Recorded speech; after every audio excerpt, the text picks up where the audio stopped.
Dust rolled across the small Texas town as the sun began to sink, painting the saloon windows gold.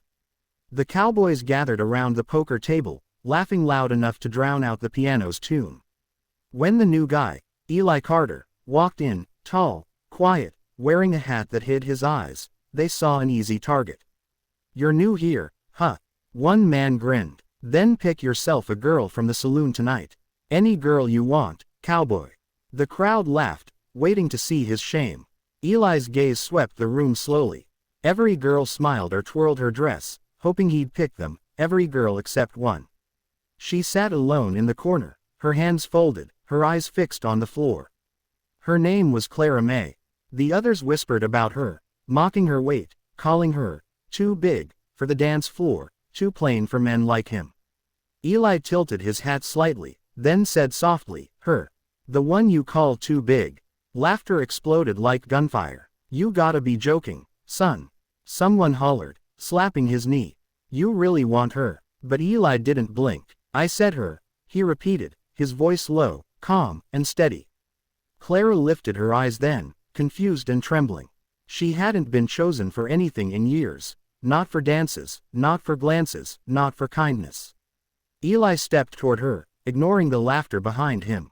When he reached her table, she tried to rise, her breath catching. "Sir, you don't have to," she began, but he held out a hand. "I don't do things I don't mean," he said. She hesitated, then placed her hand in his.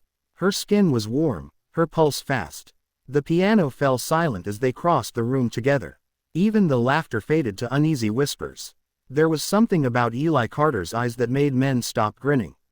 Outside, the wind was cool. The night smelled of dust and wildflowers.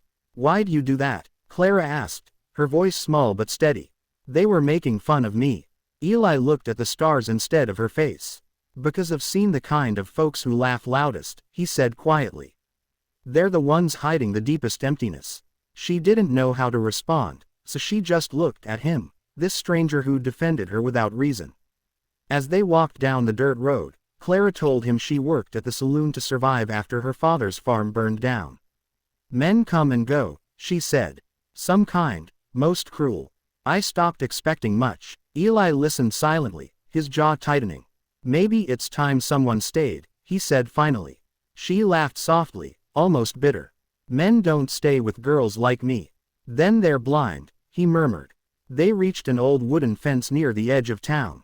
The moonlight shimmered off her hair. For a moment, neither spoke. "You don't even know me," she said. "You don't know what people say." Eli smiled faintly. "I don't care what they say. I've learned something about people. They talk to feel tall." She looked away, a tear escaping before she could stop it. No one had ever defended her like this. Not once. Back at the saloon, the men were still laughing, but unease lingered. A few of them whispered that Eli wasn't someone to mess with, that his eyes looked like a man who'd seen war. One said he was a rancher from Abilene who'd lost everything when bandits burned his land. Others swore he'd been a gunslinger who turned his back on violence. But none of them really knew. And Eli didn't care if they ever did. Over the next few days, Clara noticed Eli kept coming back. He'd sit at the same table, order black coffee, and talk to her like she was someone worth listening to. Slowly, the whispers changed. The same men who mocked her began to watch in silence, unsure how to react. Clara's laughter returned, light and shy, like she'd rediscovered a forgotten song.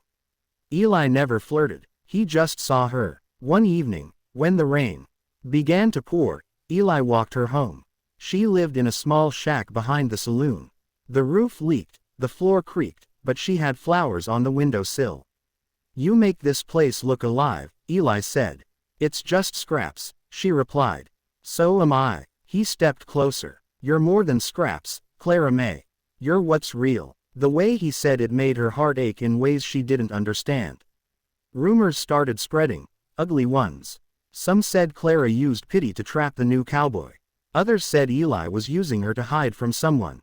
The saloon girls whispered, the men smirked, and soon the laughter returned, sharper this time.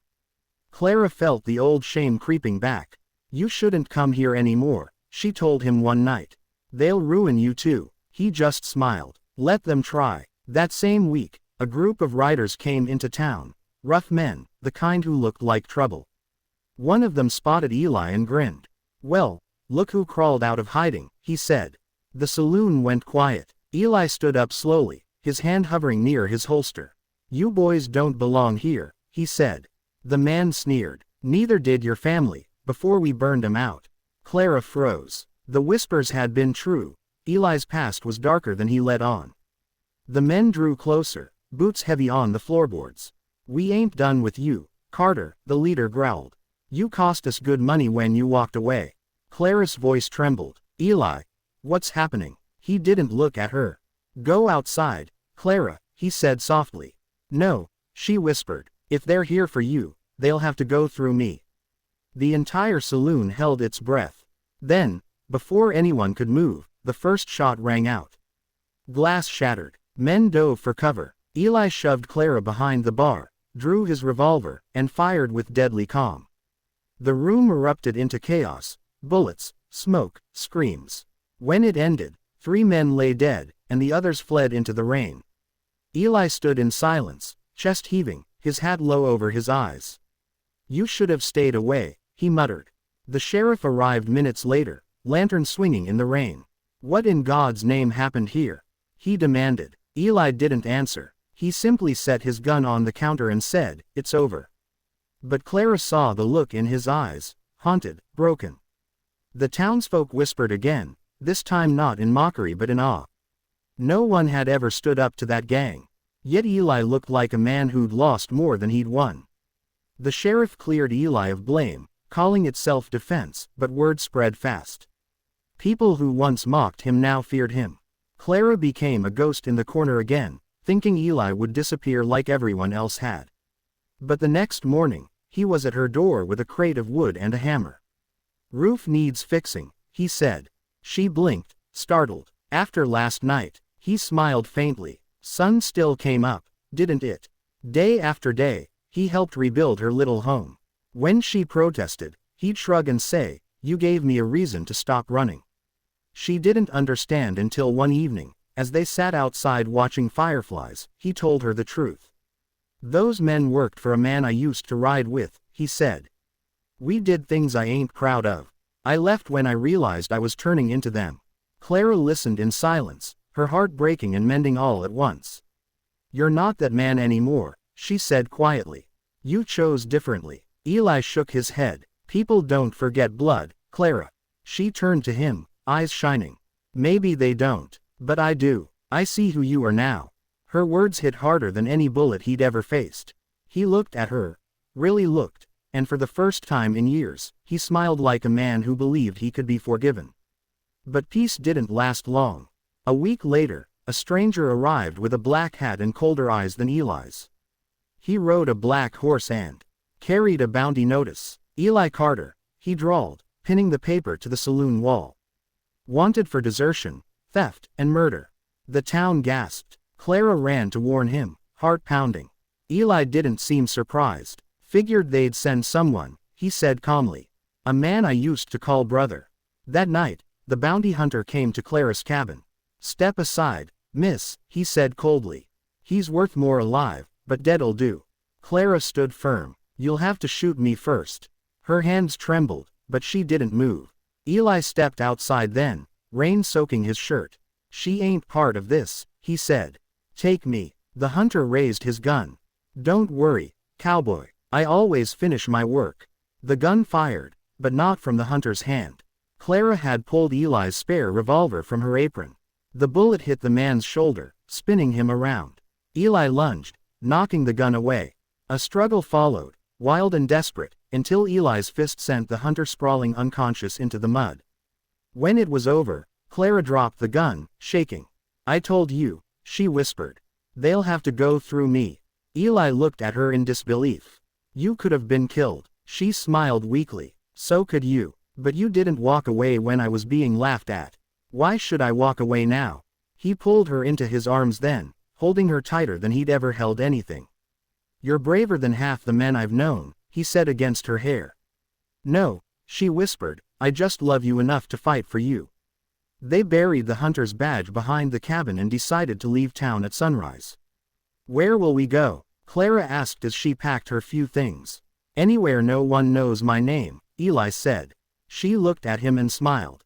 Then they'll know us by our kindness instead. The road ahead was uncertain, but for once, Eli didn't feel like running. He felt like building something. They rode for days until they reached a quiet valley by the river. There, Eli built a small cabin from scratch, teaching Clara how to chop wood, mend fences, and plant corn. She laughed when he burned the first batch of cornbread, and he swore he'd get it right next time. The silence between them was no longer empty, it was peaceful. Two souls rebuilding what the world had broken. Months passed. The valley bloomed with wildflowers, and the cabin stood strong. One evening, Eli watched Clara by the fire, her hair glowing like copper in the light. You know, he said softly, the night I chose you at the saloon, they thought I was joking. She smiled. Were you? He shook his head. No, I saw someone brave enough to sit alone in a world that mocked her. That's the kind of woman a man should stand beside. Tears filled her eyes, but this time, they were from happiness. And I saw a man who didn't need a reason to be kind, she whispered. Just a heart strong enough to do it. He took her hand then, rough and warm, and said, guess we both chose right. Outside, the wind carried the sound of laughter, not cruel this time, but soft, full of life. The valley had become their peace. Years later, travelers passing through the valley would tell stories about the quiet couple by the river, the woman who baked bread for strangers, and the man who built homes for widows. Some said they'd been outlaws once, others said angels in disguise. But no one ever mocked them. Because when you saw the way he looked at her, you understood, he meant it when he chose her. And every night, as the stars rose above their cabin, Clara would rest her head on his shoulder and whisper, why me? Eli would smile, brushing her hair aside. Because when they told me to pick any girl, he'd say, I'd pick the one strong enough to be real. The one they called too big, big enough to hold my whole heart. And that, more than anything, made their love legendary in the valley forever.